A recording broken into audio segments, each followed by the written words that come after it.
Shalom. Tuhan baik, amin. Mari kita buka Alkitab kita dari Markus pasal 6 ayat 14 sampai ayat 26.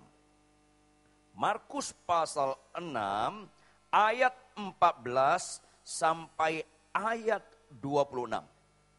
Kalau sudah dapat sebagaimana biasa, saya mengajak kita untuk membacanya bergantian. Saya baca ayat-ayat yang genap, Bapak Ibu baca ayat-ayat yang ganjil. Kecuali ayat terakhir kita bersama-sama membacanya.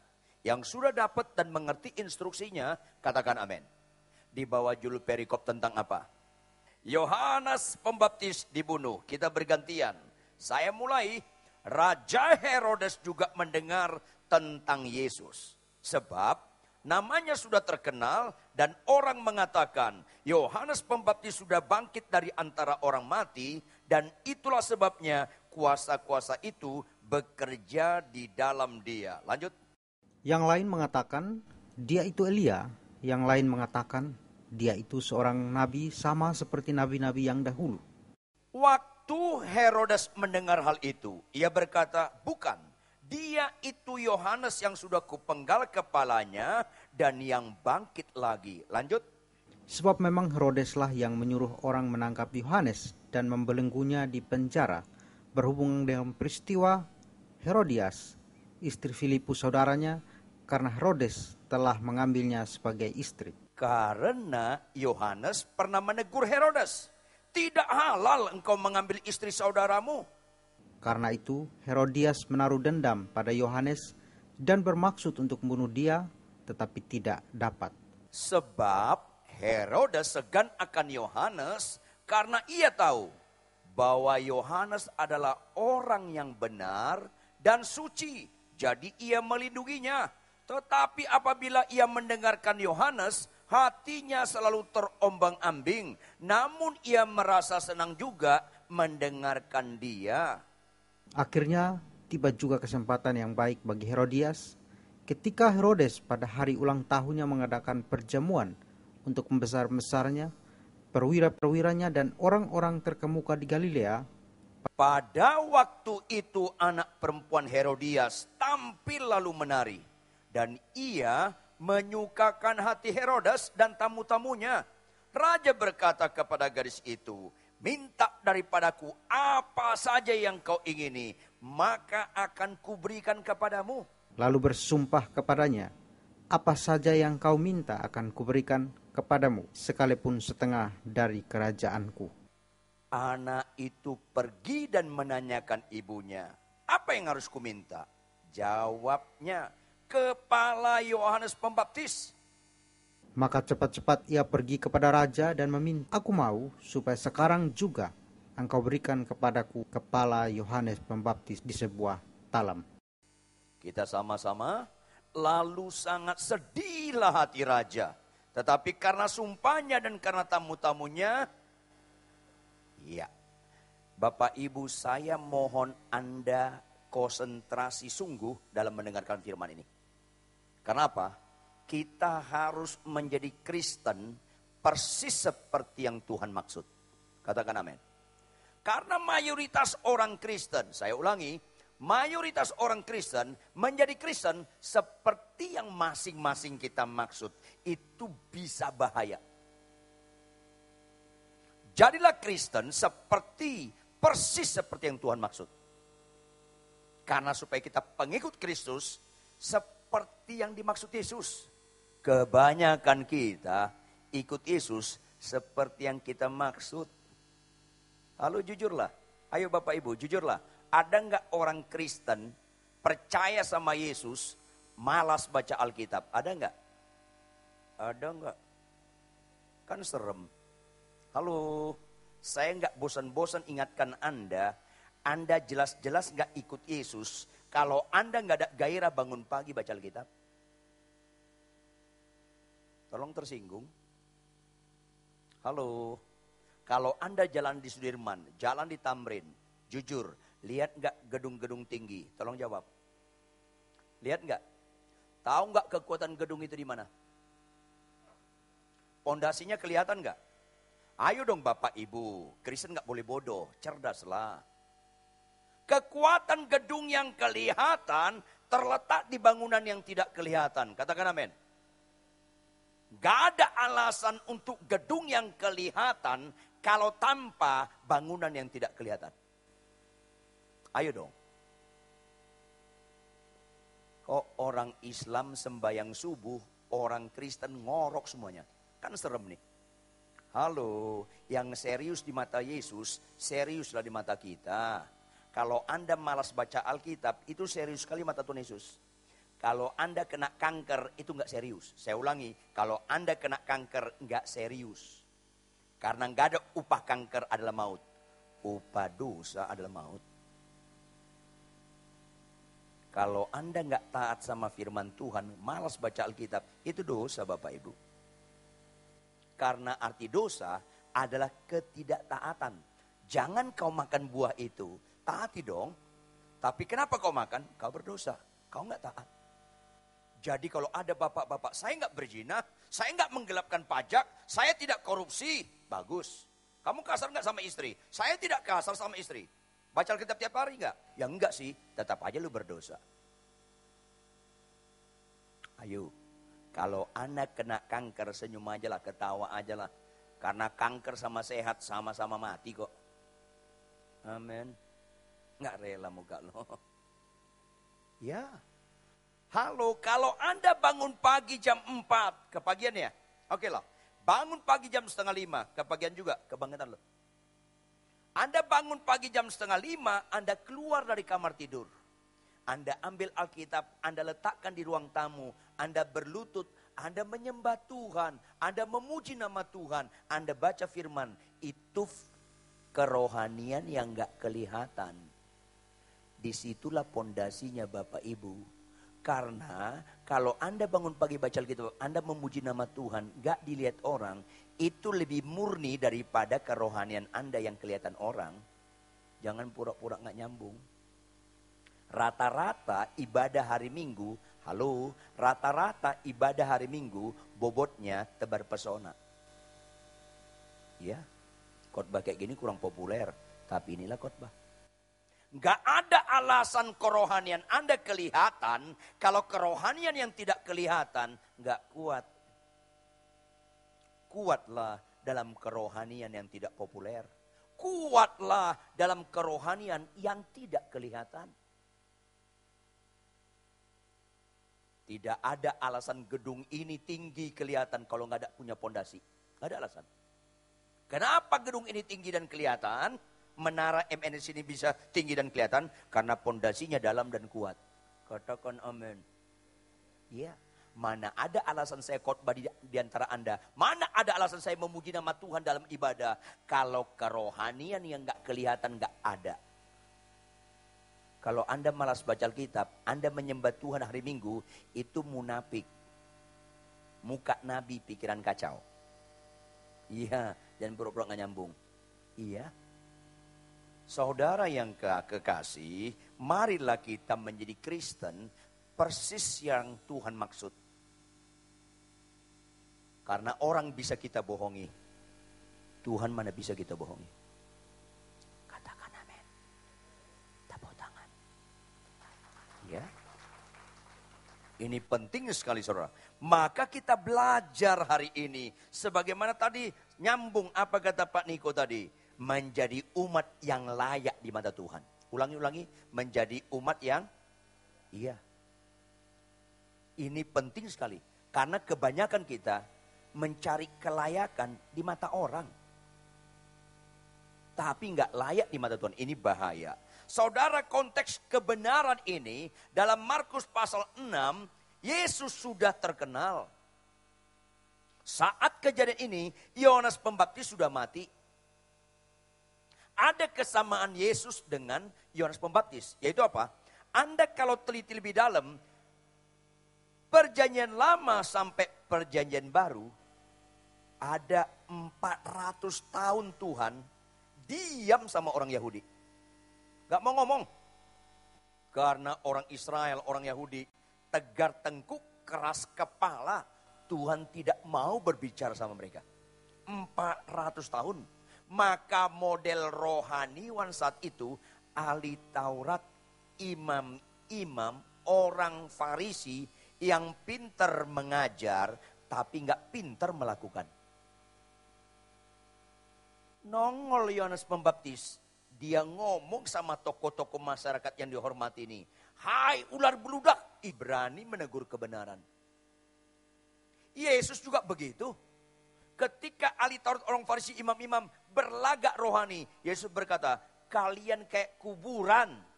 Luarnya bagus, dalamnya bangkai. Wow, kayak Yohanes Pembaptis. Tapi orang lain lihat, dia suka menangisi orang berdosa. Kayak Yeremia. Tapi orang lain lihat apa? Yesus banyak melakukan mujizat. Kayak Elia. Jadi orang berpendapat Elia bangkit. Ada yang berkata Yeremia bangkit. Ada yang berkata Musa. Tapi ada orang berkata Yohanes Pembaptis bangkit. Maka dalam konteks itu keluarlah ayat 16. Yuk ayat 16. Sama-sama kita baca ayat 16. Waktu Herodes mendengar hal itu, ia berkata apa? Bukan, dia itu Yohanes yang sudah kupenggal kepalanya dan yang bangkit lagi. Kalau Anda buat film, saya latar belakang saya sarjana teater dan sarjana musik. Saya dosen drama musikal dulu sebelum sekolah teologi. Kalau saya buat film, pemeran Herodes berkata kira-kira dengan kebencian, dengan dendam, atau dengan kelegaan. Kira-kira yang mana? Kalau Anda buat film pemeran Herodes berkata dengan kebencian, Anda nggak lulus jadi sutradara.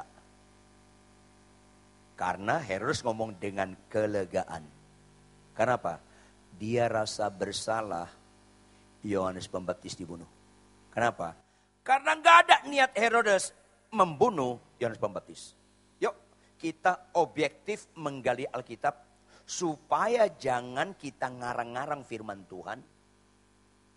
Jangan firman Tuhan mencocokkan dengan pikiran kita. Tapi pikiran kita lah yang mencocokkan dengan firman Tuhan. Pengendalinya firman, bukan pikiran kita. Sehingga banyak pengkhotbah pakai pikiran, memperalat firman untuk mendukung pikirannya. Ini bahaya. Ada yang khotbah, siapa ikut Yesus gak mungkin sakit. Itu kan ngawur. Dia nggak pakai firman, pikiran dia yang bicara, dikhotbahkan. Jemaat yang nggak ngerti, amin katanya, kan ngeri nih. Terjadi pembohongan yang sempurna. Siapa ikut Yesus nggak mungkin mengalami kesulitan, makin ngawur lagi tuh. Ini penting Anda harus tahu. Saudara yang kekasih, lihat ayat 17. Sebab memang Herodes lah yang menyuruh orang menangkap Yohanes. Benar. Dan membelenggunya di penjara. Berhubung dengan apa Bapak Ibu? Berhubung dengan peristiwa Herodias. Siapa Herodias? Istri Filipus saudaranya. Karena apa? Karena Herodes telah mengambil istri adiknya menjadi istri dia. Ini sangat jahat. Anda tahu Bapak Ibu, relasi yang paling sakral di mata Tuhan, relasi suami istri. Halo, kalau nggak harmonis suami istri Anda, dimanapun Anda nggak harmonis. Kalau Anda harmonis di luar, Anda nggak harmonis di rumah, harmonis di luar Anda, itu sandiwara. Anda cerdas pemain sinetron. Siapa gagal dalam perkawinan, apapun yang kau buat gagal di mata Tuhan. Jangan pura-pura nggak ngerti. Bapak Ibu, orang Kristen absolut tidak boleh cerai. Tangkap itu. Siapa Kristen yang cerai, saya harus katakan, kau nggak Kristen. Kau nggak pengikut Kristus. Lembaga pertama Tuhan ciptakan bukan lembaga KPK, bukan lembaga DPR.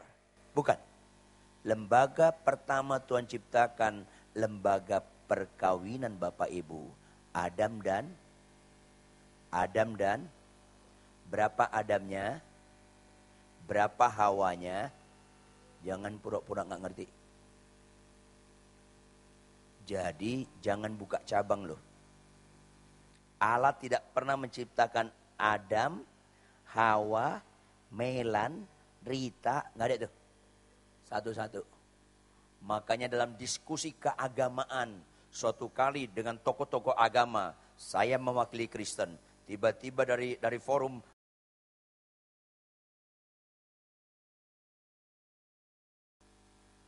Pak, saya tanya, katanya,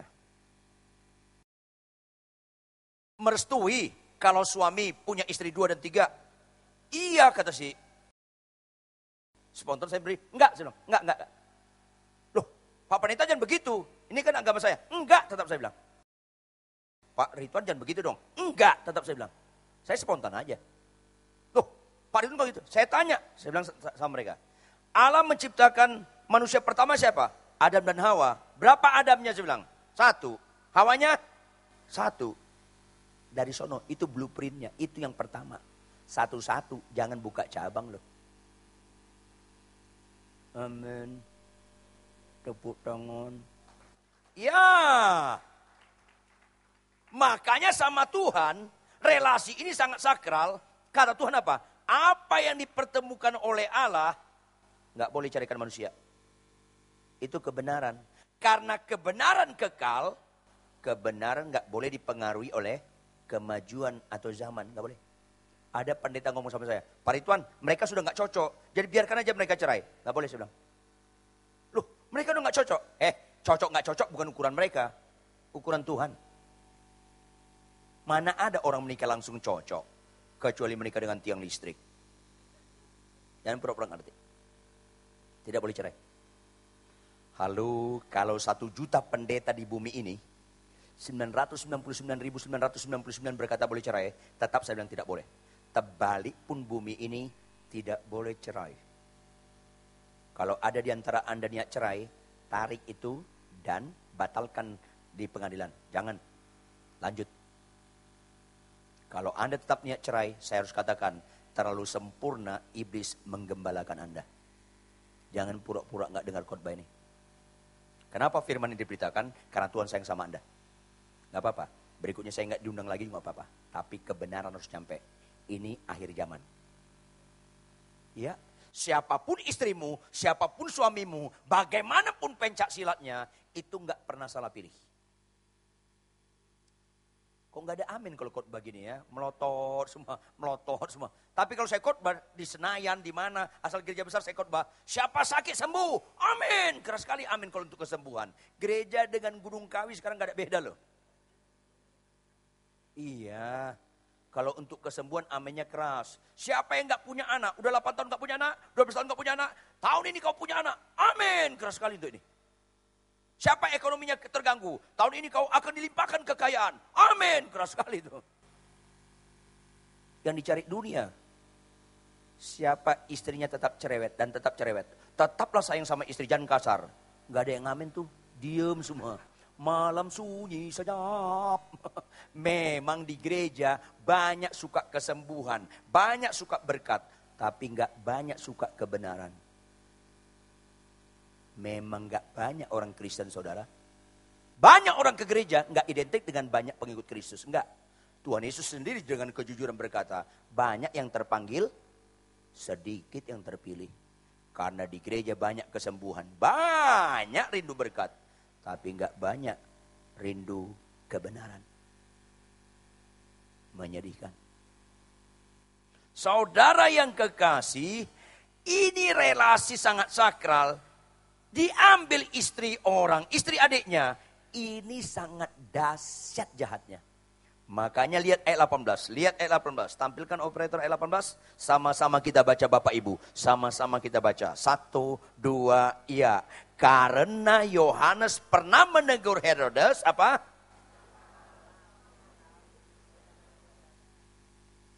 Pakai tanda baca apa? Seru. Dia bentak menunjukkan dia nggak komprom dengan dosa itu. Anda membaca nggak pakai tanda seru, kayaknya pakai tanda tanya. Tidak halal engkau mengambil istri saudaramu. Masa? Itu dibentak tahu. Tidak halal engkau mengambil istri saudaramu. Keren. Karena itu kejahatan yang mengerikan. Bapak-bapak, jangan macam-macam lo naksir istri orang. Lu sempurna bodohnya nanti. Jangan main-main. Jangan main-main. Ibu-ibu, jangan Anda naksir suami orang. Terlalu rusak hidup Anda di situ. Siapapun suami orang, siapapun istri orang, itu gak pernah jadi pasangan lo. Siapa istrimu hari ini, siapa suamimu, itulah istrimu, itulah suamimu. Jangan pernah banding-bandingkan istrimu dengan istri orang. Mama, tahu gak, Ma? Istri orang itu lebih lembut daripada mama. Jangan pernah bandingkan. Amin. Gak pernah lu berubah kalau membandingkan istrimu dengan istri orang. Gak pernah lu bisa berubah kalau membandingkan suamimu dengan suami orang. Amin. Iya. Tidak halal engkau mengambil istri saudaramu. Luar biasa gak? Siapa yang ngomong gini? Tolong jawab. Yohanes Pembaptis. Dia ngomong sama siapa? Tahu nggak Herodes itu sebagai apa? Halo, Tuhan di masa akhir zaman ini membutuhkan hamba Tuhan yang tidak takut sama raja. Yang tidak takut sama orang kaya. Saya sama orang kaya keras khotbah saya. Kenapa? Saya cinta jiwanya, saya nggak cinta uangnya. Bapak-bapak yang kaya-kaya, kalau ada hamba Tuhan nggak berani negur dosa Anda, hamba Tuhan itu jahat sama Anda. Karena dia tertarik duit Anda, dia nggak tertarik jiwa Anda. Dengar dong baik-baik. Saya sama orang kaya kalau berdosa tetap saya tegur. Jangan berzina supaya jangan ke neraka lo. Tetap saya tegur. Kalau orang kaya menggelapkan pajak, saya bilang, jangan. Lu kalau nggak benar bayar pajak, binasa lo. Kenapa? Saya cinta jiwanya. Siapapun Anda orang kaya di tempat ini, kalau berdosa, tinggalkan dosamu. Karena Tuhan sayang sama Anda. Ya. Saya keras khotbahnya sama orang kaya. Sama orang miskin, lebih keras lagi khotbah saya. Iya, supaya jangan sempurna penderitaannya. Udah miskin di bumi masuk neraka lagi lo. Kan terlalu sempurna. Kapan senangnya lo? Di bumi miskin, masuk neraka lagi. Ada yang miskin gak sini? Tolong bertobat lo. Ada bapak-bapak miskin. Kalau miskin tahu kan, kesulitan uang kan, ngerokok lagi depan saya. Batuk-batuk. Pak Pendeta, hisap lagi, dibuang lagi. Tolong doakan saya. Ada apa Pak? Sakit sekali paru-paru saya. Dihisap lagi. Jadi doakan apa? Tolong Pak Pendeta, doakan paru-paruku sembuh.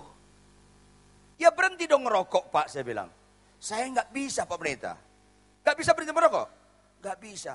Ya matilah. Ya udahlah, ngapain lagi?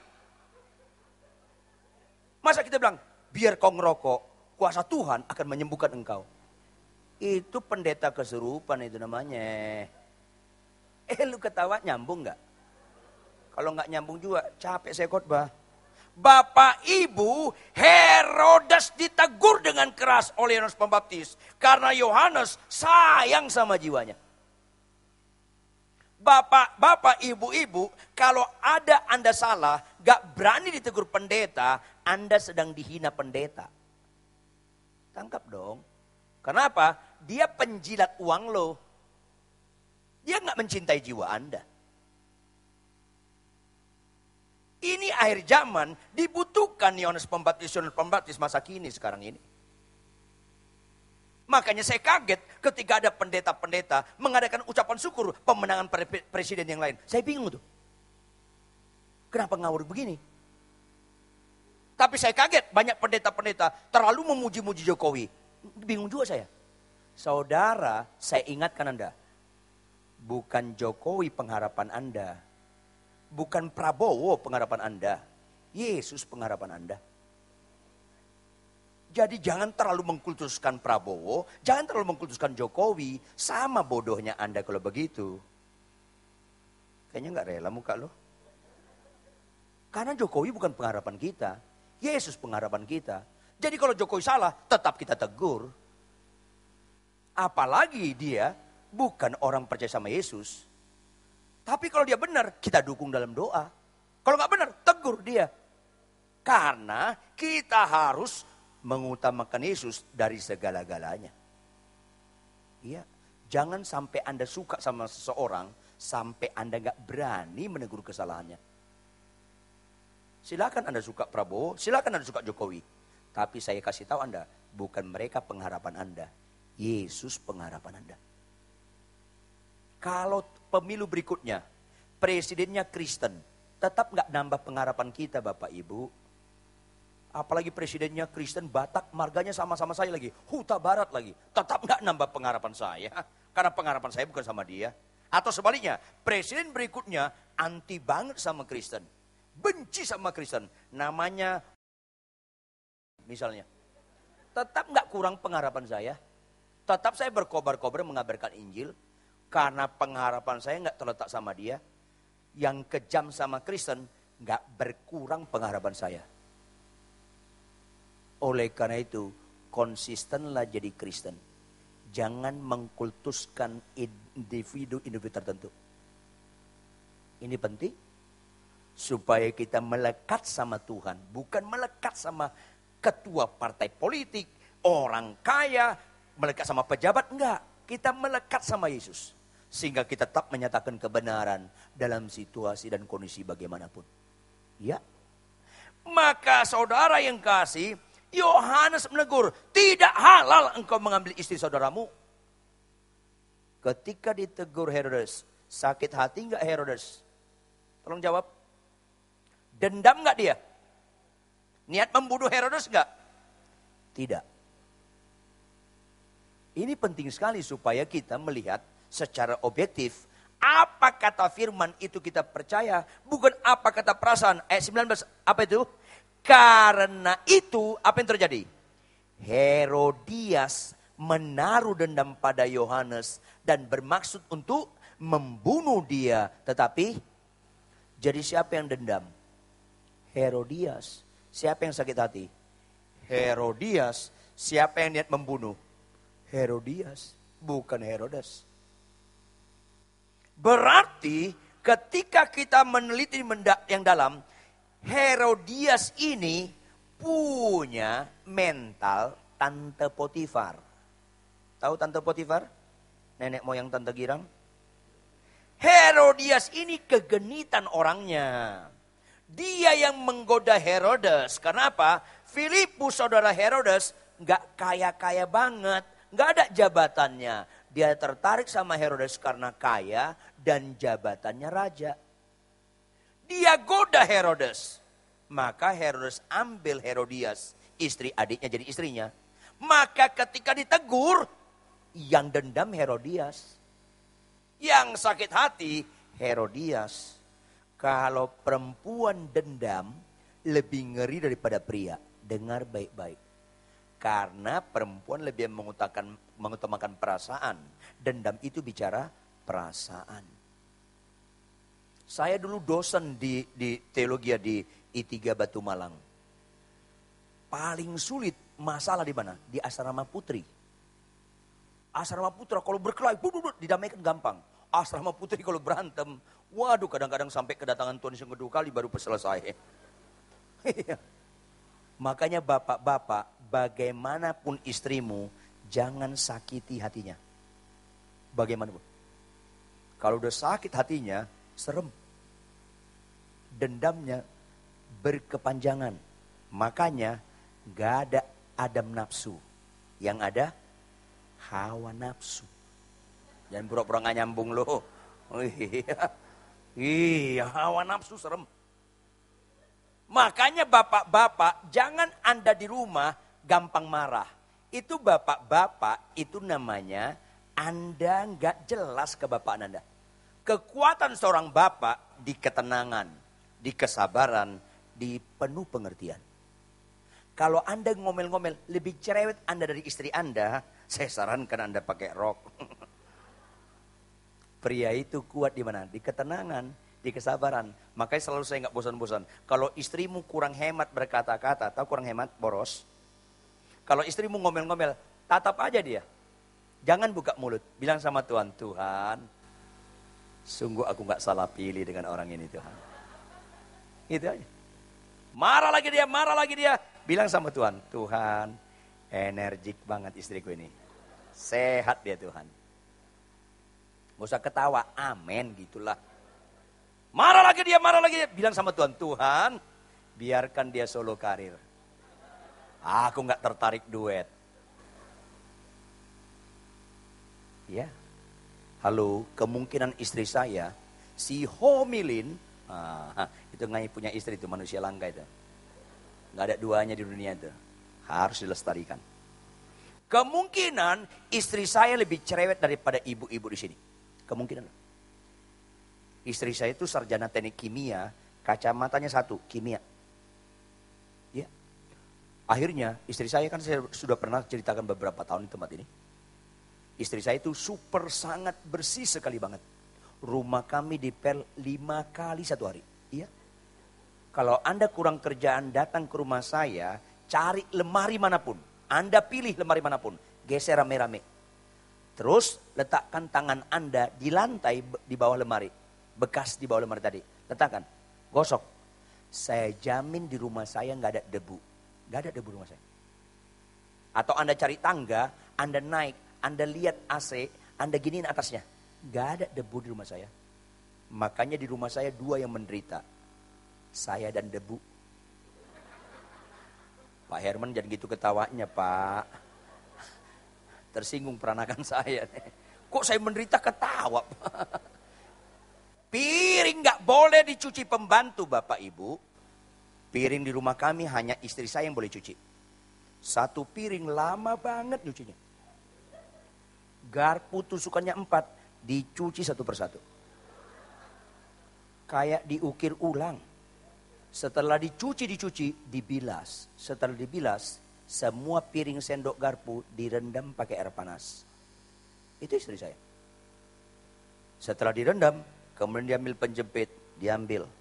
Diletakkan ke rak piring tiris. Rak piring kami 2, bukan sok kaya. Itulah hukum Tauratnya. Di rak piring tiris 1,5 jam berikutnya, maka dia ambil sarung tangan. Dia lap 1 persatu. Semua piring sendok garpu dilap 1 persatu. Setelah itu dibungkus kayak lemper. Ya. Pakai kain yang steril. Dia punya siap itu semua kain-kain putih yang steril untuk sendok, untuk gelas, semuanya.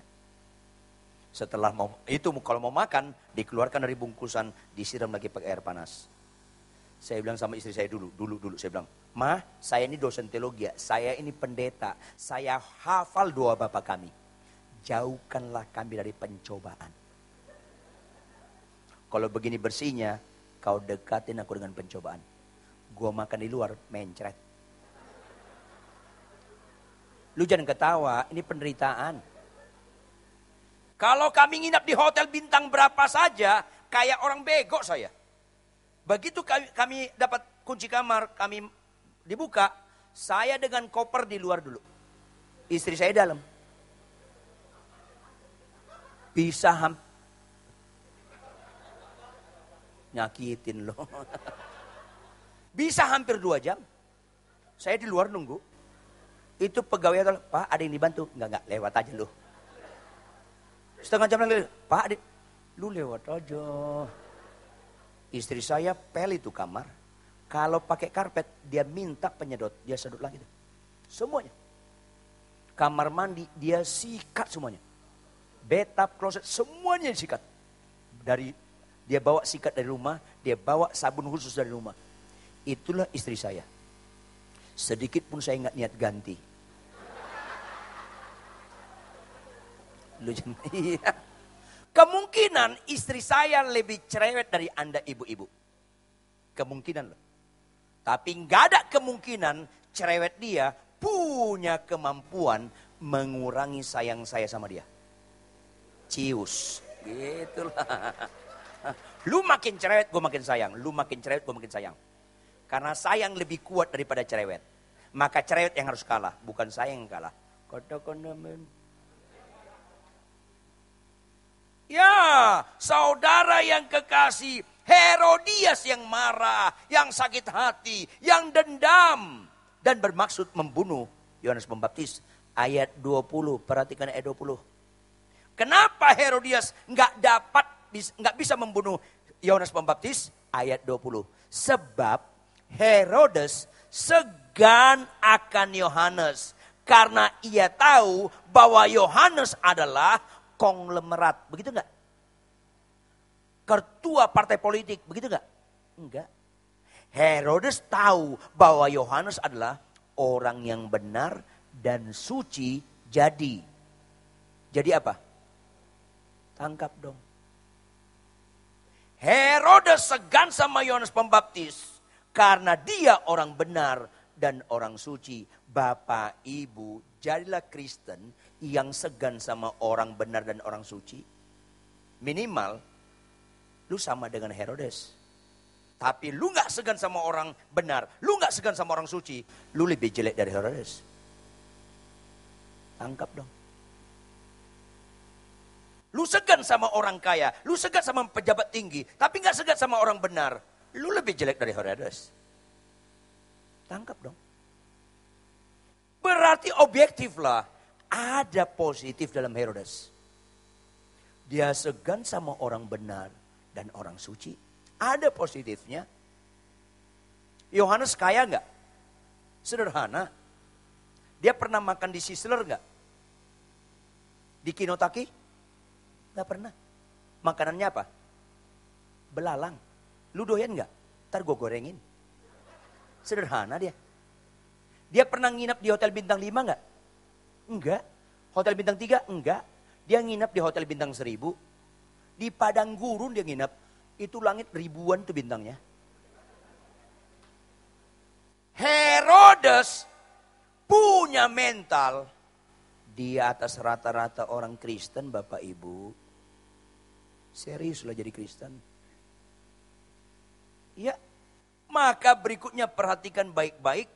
Ayat 20b apa? Tetapi apabila ia mendengarkan Yohanes, hatinya selalu terombang-ambing. Berikutnya apa? Namun, ia merasa senang juga mendengarkan Yohanes Pembaptis. Herodes segan sama orang benar dan orang suci. Dan senang juga mendengarkan Yohanes Pembaptis. Ada positifnya. Ketika Yohanes Pembaptis menegur Herodes, kaget dia.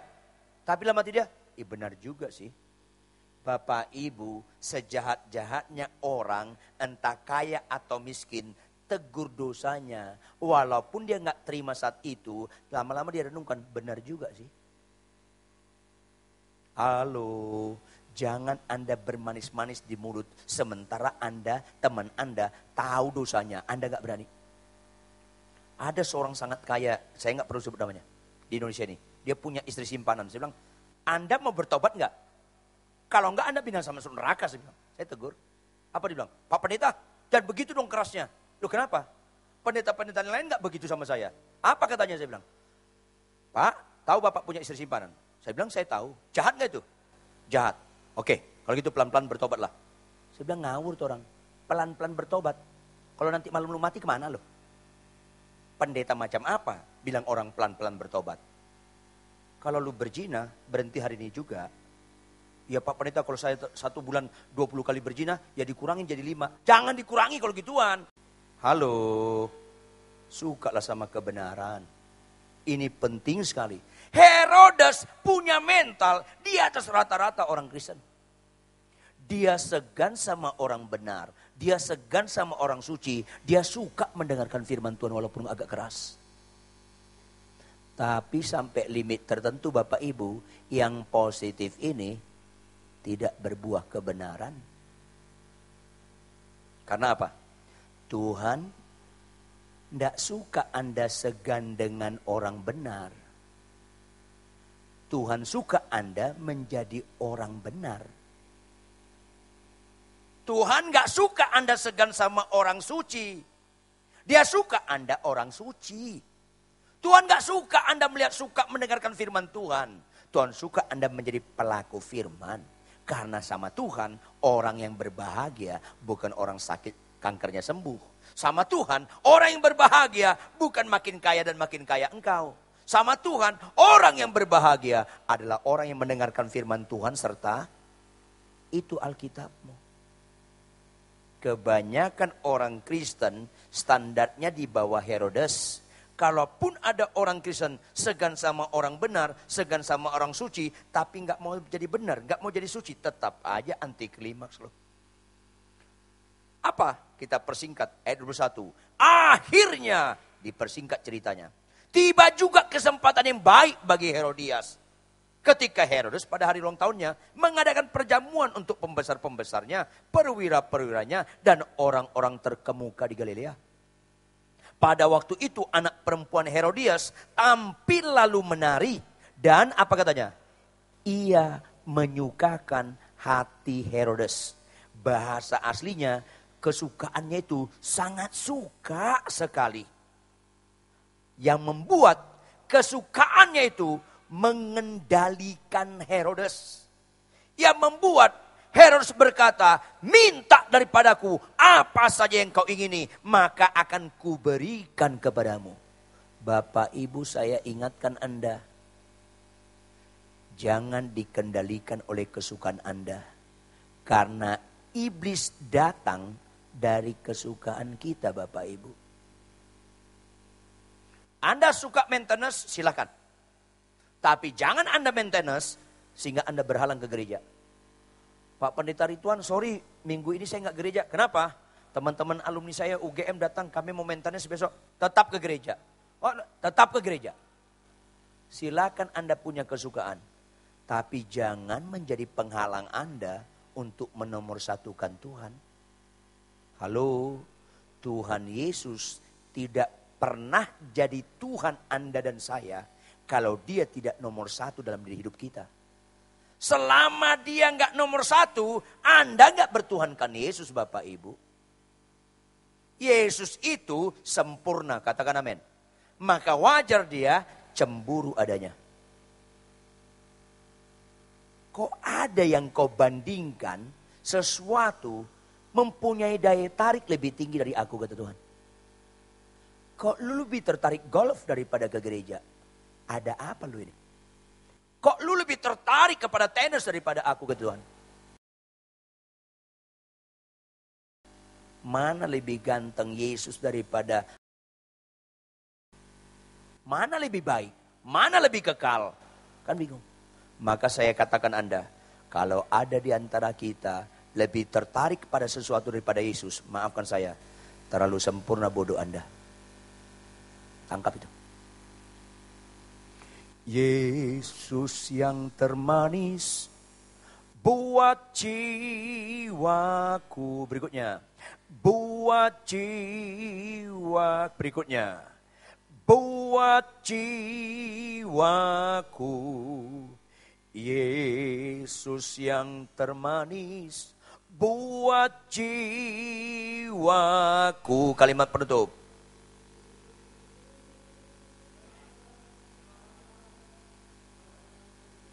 Nyanyian itu gak pernah menyenangkan hati Tuhan kalau sekedar lip service. Orang Kristen gampang nyanyi, kaulah segalanya. Malaikat bilang apa? Bohong, bohong, bohong. Iya, banyak malaikat di sini. Dari tadi nyanyi, kasih backsound, bohong. Lu gak dengar? Lu bolot. Karena banyak pembohong di ruangan ini. Kalau kau bilang dia segalanya, capek gak capek, ngantuk gak ngantuk, bangun pagi dong lu baca Alkitab. Jangan bilang kau salah segalanya, lu malas bangun pagi. Kalau bukan pembohong apalagi tuh. Tuhan tidak pernah disuap dengan nyanyian yang baik. Karena Tuhan tidak pernah sukacita mendengar nyanyian yang benar. Tuhan gak pernah sukacita mendengar khotbah yang benar. Tuhan tidak pernah sukacita mendengar penyembahan yang benar. Karena Tuhan tidak pernah sukacita mendengar doa yang benar. Why? Karena Tuhan sukacita mendengar doa orang yang benar. Apanya yang benar? Doanya atau orangnya? Orangnya.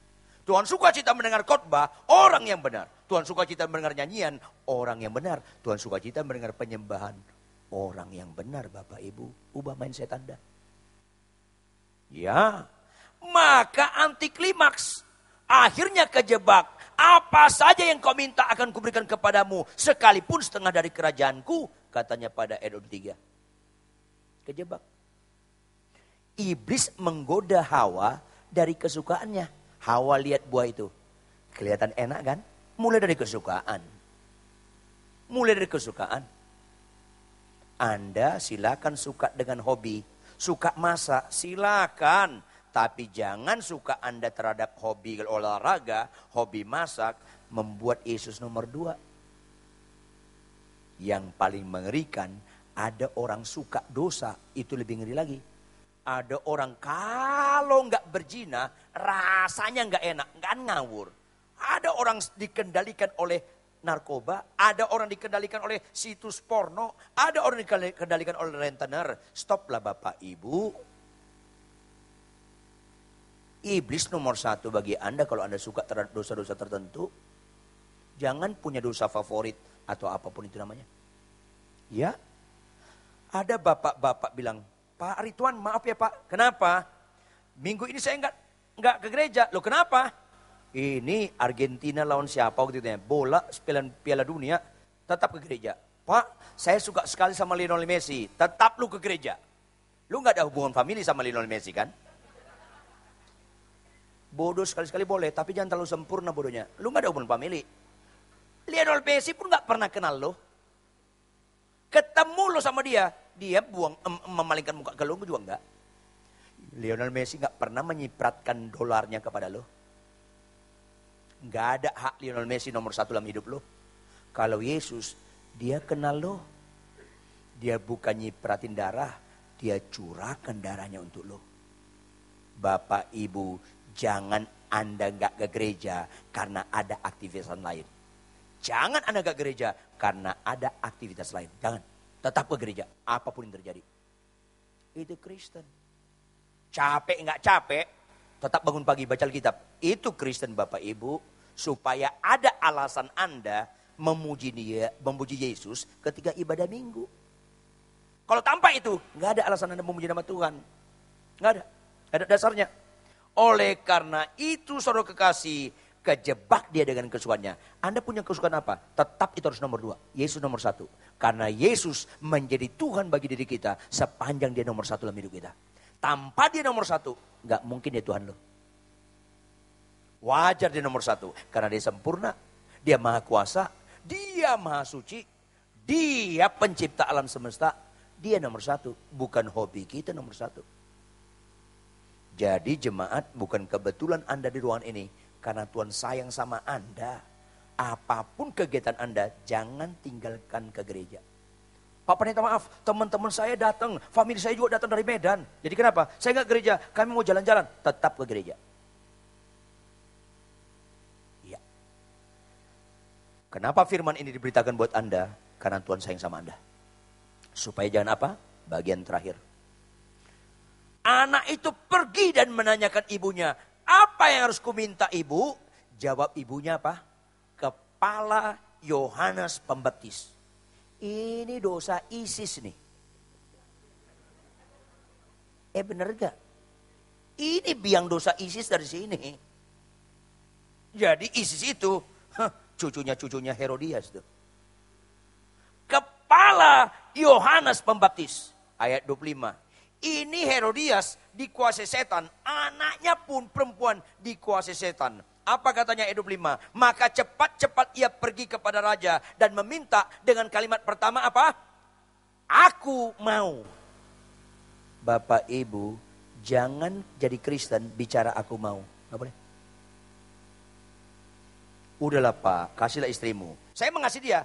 Aku mau dia gak cerewet dong. Oh gak bisa. Lu gak bisa Kristen seperti itu. Ibu, udahlah tunduk sama suamimu. Pak Pendeta, aku mau tunduk sama suami saya. Tapi aku mau jangan pemarah dong dia. Nggak bisa. Biarpun istri cerewet, tetap lu kasih. Biarpun suamimu kasar, tetap lu tunduk. Karena Alkitab tidak pernah memfasilitasi. Hai istri, tunduklah pada suamimu yang baik. Yang kasar, lawan aja boleh. Nggak ada tuh. Nggak ada. Dan pura-pura nggak nyambung loh. Jadilah percaya menurut Alkitab, jangan menurut perasaan lo. Iya. Bapak sih nggak kenal suami saya. Nggak perlu saya kenal suami lo. Capek banget saya kenal suami orang. Nggak. Kenal ya Tuhanmu. Iya. Ayo dong. Maka perempuan ini bilang apa? Aku mau. Berikutnya apa? Supaya sekarang juga engkau berikan kepadaku. Dia ngomong sama raja. Tapi ini anak dikendalikan setan. Sampai nggak sungguhan-sungguhan dia bilang, sekarang juga engkau berikan kepadaku kepala Yohanes Pembaptis di sebuah talam. Kebayang nggak nih anak? Kalau dikasih nanti kepala Yohanes dalam talam, dia bawa. Nih anak gimana mati rasanya? Seharusnya anak ini ketika mamanya bilang, kepalanya, ih mama gimana sih? Jahat banget. Mama kesurupan ya? Ditegur gitu dong mamanya. Tapi enggak. Maka dia bawa pakai talam nanti kepala Yohanes. Padahal darahnya itu, ini anak memang serem. Horor. Bapak, Ibu, jangan bicara aku mau dalam Kristen. Makanya saya sedih, orang beriman palsu. Saya datang ke rumah sakit. Bu, sakit apa? Kanker Pak Pendeta. Yakin gak bisa Tuhan Yesus sembuhkan? Saya yakin saya sembuh. Kalau gak sembuh gimana Bu? Oh saya yakin sembuh. Enggak, ini misal Ibu ya. Misal, gak sembuh gimana? Oh saya yakin sembuh. Bapak jangan goyangkan iman saya. Itu bukan iman, itu ngotot. Orang beriman begini, Pak Pendeta, saya gak ragu Yesus bisa menyembuhkan aku. Tapi ketahuilah Pak Pendeta, biar sembuh atau tidak sembuh, aku tetap mencintai Yesus. Itu iman. Karena bukan bicara aku mau, tapi bicara jangan kehendakku yang jadi, kehendakmu yang jadi. Itu Kristen.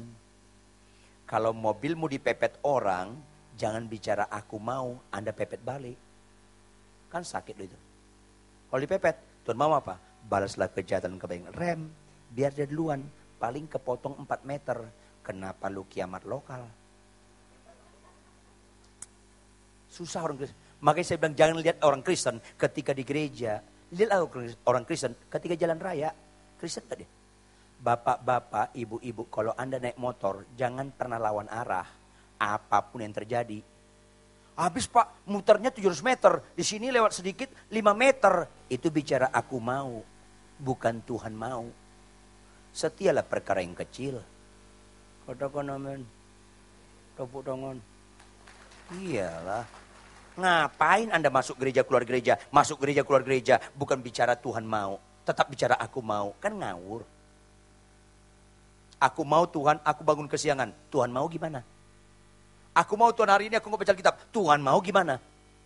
Aku mau Tuhan, ku bentak-bentak istriku, Tuhan mau gimana? Aku mau Tuhan, aku pisah dengan suamiku, Tuhan mau yang gimana? Jangan bicara aku mau dalam Kristen, kalau nggak ngawur kita ini. Aku dapat gaji. Aku mau, aku gak memberikan perpuluhan. Tuhan mau gimana? Kristen itu bicara Tuhan mau, bukan lo mau. Bukan aku mau. Ini penting. Maka akhirnya dibunuh. Akhirnya ayat 26. Sedihlah hati raja. Anti klimaks. Padahal ada positifnya Herodes. Dia segan sama orang benar. Dia segan sama orang suci. Dia senang mendengarkan firman. Tapi itu akhirnya anti klimaks. Kejadian ini sudah banyak contoh. Karena kesukaan kita akhirnya anti klimaks. Contoh yang jelas siapa itu? Saul. Saul itu dipilih Tuhan. Tapi ketika Tuhan tidak menghendaki dia berperang, dia mau berperang. Kata Nabi, belum. Kata imam, belum, jangan. Tapi dia paksa, dia bakar ukupan. Akhirnya Tuhan bilang apa? Aku tolak engkau. Karena bukan waktumu. Bukan kau mau. Waktuku, ku mau. Esau, kenapa dia nangis meraung-raung gak ada selesai? Karena dikendalikan oleh kesukaannya terhadap bubur kacang merah. Akhirnya dia jual hak kesulungannya. Selesai. Meraung-raung dia tetap Yakub yang menerima kesulungan. Selesai. Terakhir siapa? Yudas Iskariot. Apa kesukaannya Bapak Ibu? Uang. Begitu dijual Yesus dapat uang, dilihat Yesus tangkap disalibkan, dia kecewa. Akhirnya dia bunuh diri. Penyesalan yang tak berkesudahan akan terjadi pada Anda dan saya juga kalau kita masih dikendalikan oleh kesukaan kita. Kristen, cari wajah Tuhan. Apa kesukaan Tuhan? Hidupkanlah kesukaan Tuhan dalam hidup Anda. Pasti Anda gak kecewa. Maka orang benar tidak mengejar berkat. Orang benar dikejar berkat. Orang benar tidak mengejar kesembuhan. Orang benar dikejar kesembuhan. Kalau KKR, khotbahlah kesembuhan. Tapi kalau dalam pertemuan reguler, dalam ibadah minggu, jangan lagi khotbah kesembuhan. Jangan lagi khotbah berkat. khotbahlah kebenaran. Pasti jemaat itu dikejar berkat. Pasti jemaat itu dikejar kesembuhan. Karena orang benar adalah orang yang paling dihargai Tuhan. Bangkit berdiri, tepuk tangan yang keras buat Tuhan. Masing-masing kita tunduk kepala, kita renungkan firman ini.